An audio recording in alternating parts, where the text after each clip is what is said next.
मेरा नाम मोहन सिंह है। मैं एक डॉक्टर हूँ और मैं आपको ये डेथ स्टोरी बताने जा रहा हूँ। ये घटना तब की है जब मैंने अपनी डॉक्टरी पूरी कर ली थी और मुझे पहली बार हॉस्पिटल के आईसीयू में जाना था। आईसीयू में जब मैं गया तो मैंने देखा एक 30 साल की लड़की बेड पर लेटी हुई थी। उस लड़की का कार एक्सीडेंट हुआ था और वो पिछले 3 दिन से वेंटिलेटर पर थी। जो मरीज कोमा में चले जाते हैं या जिनका दिल काम करना बंद कर देता है, उन्हें वेंटिलेटर पर रखा जाता है। इस लड़की की बचने की उम्मीद बिल्कुल नहीं थी और आखिर 3 दिन वेंटिलेटर पर रखने के बाद इस लड़की का वेंटिलेटर हटाना था ताकि उसे मृत घोषित किया जा सके। और दुर्भाग्य से ये काम मेरा था। मैं आईसीयू में दाखिल हुआ तो उस लड़की का पति, सास, माँ और बाप सब कमरे में थे और आंसू बहा रहे थे। जैसे ही मैंने उस लड़की की घरवाली को देखा, मेरे शरीर में कपकपी शुरू हो गई, क्योंकि ऐसा मैं पहली बार देख रहा था। जैसे मैं उस परिवार के पास गया, उन्हें एहसास हो गया कि जब मैं वेंटिलेटर हटाऊंगा और फिर वो लड़की हमेशा के लिए उन्हें छोड़कर चली जाएगी।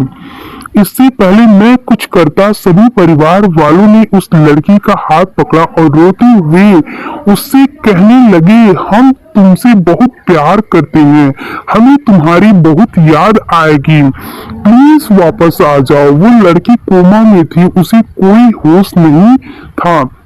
परिवार को ऐसे रट बिलखते देख मेरी तो जैसे सांसें ही अटक गई थी। मैंने अपनी जिंदगी में ऐसा मंजर कभी नहीं देखा, ऐसी नींद का अनुभव कभी नहीं किया था। तभी अचानक मेरे पीछे से एक आदमी आया जिसके हाथ में करीब 3 साल का बच्चा था। बच्चे हंस रहा था और आप जानते हैं कि वो बच्चा इस लड़की का था। ऐसा लग रहा था कि बच्चा अपनी माँ को कई दिन के बाद देख रहा है और इसलिए वो खुश था। लेकिन उसे क्या पता कि उसकी माँ अब इस दुनिया से जाने वाली है। ये सब कुछ मैं देख नहीं पाया और फौरन आईसीयू से बाहर आ गया। उस दिन पहली बार ये सब देखकर मेरे आंसू निकल गए। मेरे साथ के डॉक्टर ने फिर मुझे समझाया कि डॉक्टरी में सख्त दिल रखना ही पड़ता है, वरना नौकरी करनी बहुत मुश्किल हो जाएगी। मैंने जैसे तैसे खुद को संभाला और उस परिवार के पास गया और भरी मन से उन्हें कहा कि मैं अब वेंटिलेटर हटाने का वक्त हो गया है या हटाने जा रहा हूँ। जैसे ही मैंने वेंटिलेटर उस लड़की के मुंह से हटाया, कुछ क्षण में ही उसकी मौत हो गई। डॉक्टरों ने अब मैं अपनी आंखों के सामने मौत देख चुका हूँ। सच कहूँ तो कई बार मुझे दुख भी नहीं होता और कई बार कोई फर्क नहीं पड़ता।